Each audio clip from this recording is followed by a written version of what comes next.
Ai la ole lofa.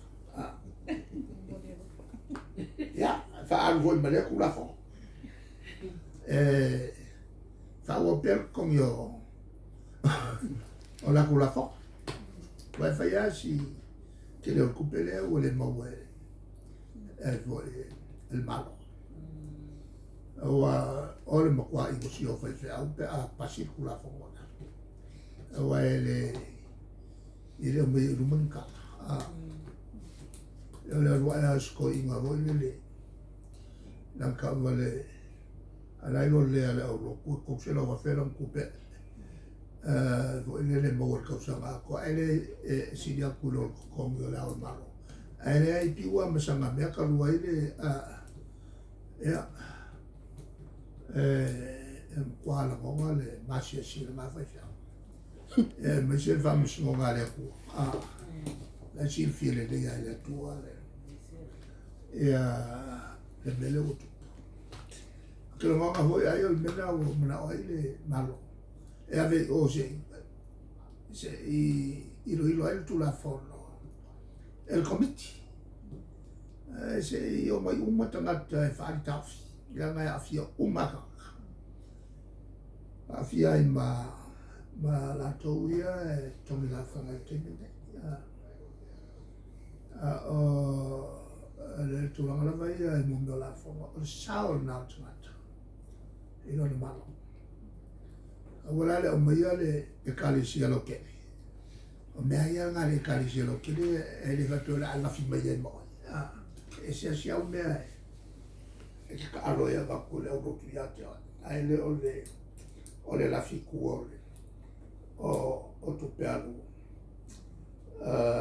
le kalisi mai ave so sognai il me vuole lo che ti fanno e fa pena uma kalesi la è come la fo uma la kofo I ngayo inga fatisi vai fa wa ya la to la fa ya la to sao ma le fia e lo fa ya male ma fa male malika ya o voi o pui le o si di qua fare per così ya la si si tonta sa la vale ko vitsi la fio le fai no me voi mi so sa nu sa mo lo I Australia mo al vengo fa vete wa a mai la so test for ye wa positive with COVID le fo mai alu malanga aviasi tangata la stona I Australia mo allo fa vai te pe se fo tuanga malo ne te tanta mai le tulang ele fai na le yen fo fuanga al committee le lo ngafa ma finitane o la tuana tafino le vo fa no atu ele si fai uma lea e tono mao na fatino la alu tu inga to ya amolo to sa fa wa tawo le o fa ya sia ya mai le tulangala mo tatu tangata ia o mo mai wa fia e alta fiola nga luai le committee le fa le famose ya mal malo vo Australia ma New Zealand tanto tani per ya lu mau no yo ko la sa fa no le tola wala wa fa ni no lo li so I pa ni tuala o le ua tape nā tupe pai nā tofu I le tofu ta sira insecte I le kape ni te tofo I mila so malolo e pe una sa masa ni to sa o tuana ele te fai le fai mo le asmar e fa mamalu ale vea maso malolo mafuanga o le talo sanga fai pea lo fai business wa kele I aso malolo taun koe li liur ko fa o kele kupele maua ale au fe business mantua la iai le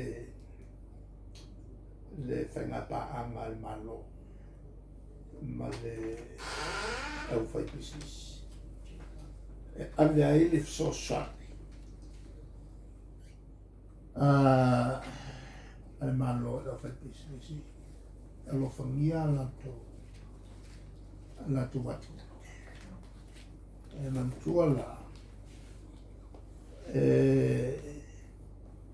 atatu tala no il sao la fa business telia ya nga wena lo o lato creating fengano ngai le to tele tatu o se fenga paanga la na upu ai fatino i nga wena ya Mengiwa upu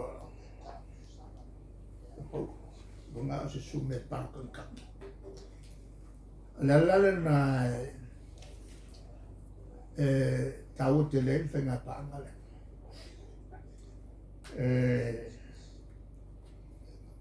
Olera ya lo ia al pawale be olea somalolo. Ili fa pe foi konfoyo sia somalolo. Ya lo ia. Na ya lo ia fatino leo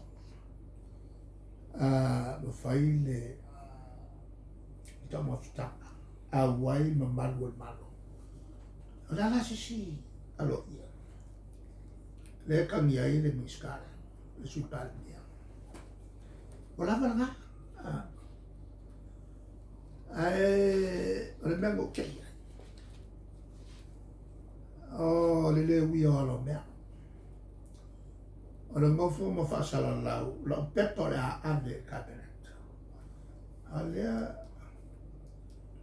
fo fa kari il cabinet la le mo le o fa ma o ngofo mo fa sala lau le la o bien preparer ale pasi il cabinet ko so le ka wa ka ko wo ke e ga cabinet o si chila la o le ava belna il palembia male ma cabinet o meu le miska o le mga kuifulol me fai como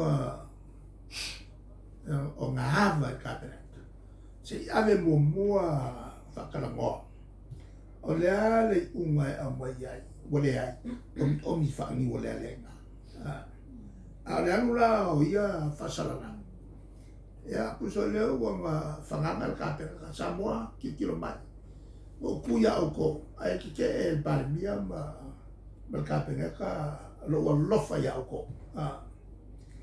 mena to na fa ke en ska mo ke ole che va a vedere il fiero e al tagliato Wa mai fina nga no malo America Samoa no fio mai tenga malo le tini ni to fa wa ia fo tanga fo ne malo i luale na i lo te fa le to fa wo ni na le asi sila ia lo fio tu na ala fo se tango ia voleva una fatino ngai ngane leo te mentun fatino molto sana fi sala botto a palmia e to fina fono mo moana fai o mesala fata otto mai le o fai no fa vai mo le algo fantasio America Samoa ma tato Samoa ma tu vuoi America Samoa lato official fa per la loia tato fa per la loia tato mo Samoa le rana tani malo ile va ai ma tato malo e non fa ten malo sa fai la ia nei invesala ia on whai lea le whai o le tausanga e murmuri ai. Mātou te whono e te tui, e whela wha. E rera na tali malo ai ia e toi na voi lea kolemani.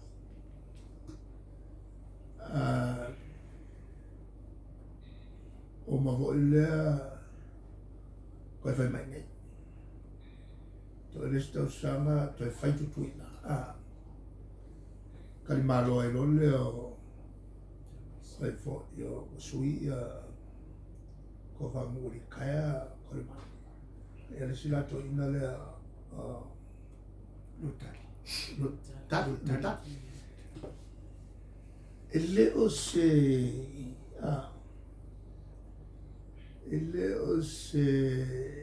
whelo inga lai fo ai le tūlanga taua ale ngā rui whatais. Ia no tula ia tu leo mo watu ia to ino leo taues. Whaua wea. Toi whono la na whai.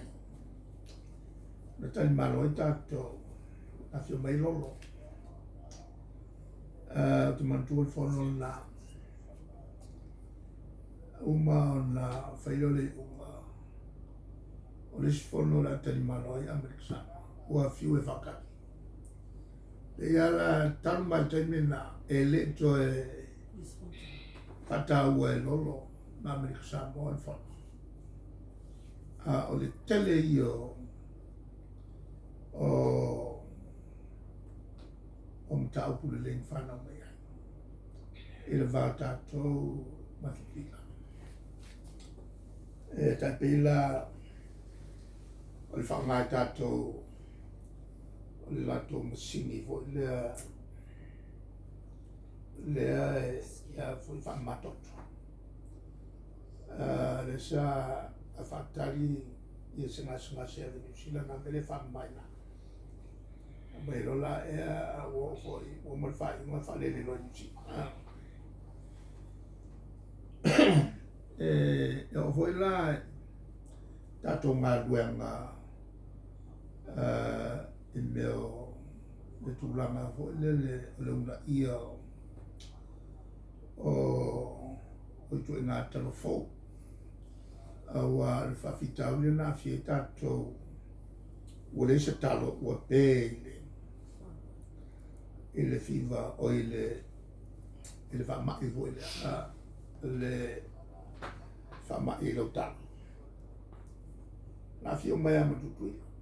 Ia sa ngā lui whatas fo i la i mo meo le whatino ino o talo whiusua. Era no o al tosu tolu la fa tal fo. On vai le tato i unga wala vai kalo. Ai fini mai lo kalo e ko. Avea lo matalo sa mole la sa fa vai lo ia tato exportinos. Talo avi fafo. Tasi la na mata au tua ngate. Ai mai se ala te talai o le malosi o le ngā rui whatasi ai ia tanga duanga. Ame se am tanga duanga whare mai. Maro e rua. E au noa ma le tau whanoi. E au noa ma le toe tāpā o se ioenga mai runga i whaururunga o le malo. E ala nā lua ia. Te lela na o sosa ne mai se o whawhai mo fia ai. Na ona mana o a tutuila. Ue se mai manu ke fongi mai a kia. E mwhaina le atu tato vale, le iaru vale. Whare le mai ni mai tutuila. O temi telefoni mai ai ia Amerika Samoa. Mtua mo mia tatu waalalo ave ai mo meo kalonga pension. Wale si pension i mongo. Ia oso e foi tatu ka ke fia la e fai meia. Wacha le kupele company va na mo mai. Ia Ai foi la ia me sa so ni mai foi ia sa por kai mi le bua ia il tato tane sua e mo mela ko nga poka foi e fanga kura toka uma se ke elo e na e pe lo mala o poka kuila le nga fale le mai il vade on tali mai loro e mantua voi fa peale winga teimi o popo ngata to kapa mai a kako e mesia o valele ma valalo le a tatou il malo sina ya e makaukia le tau o sosani e fatalanoga i fai e foi la le mataupu fa'auapea sa o tausaga ina e pea tutuila e o a sa vali a Amerika mai nei o te vea le tausaga le ia lolofa sosani foi a tutuila ia fau se wafu na se wafua e taula ai ia tatou wa i leone ano leone fa fe mai tonu am tatou maripaka ano ko lolo le va wa kwa ngai kau ele ko ar mo mau ka mi lo ngai fa tau si ngar mo ko lo ngai si ku ko ar le si mo ku la ano la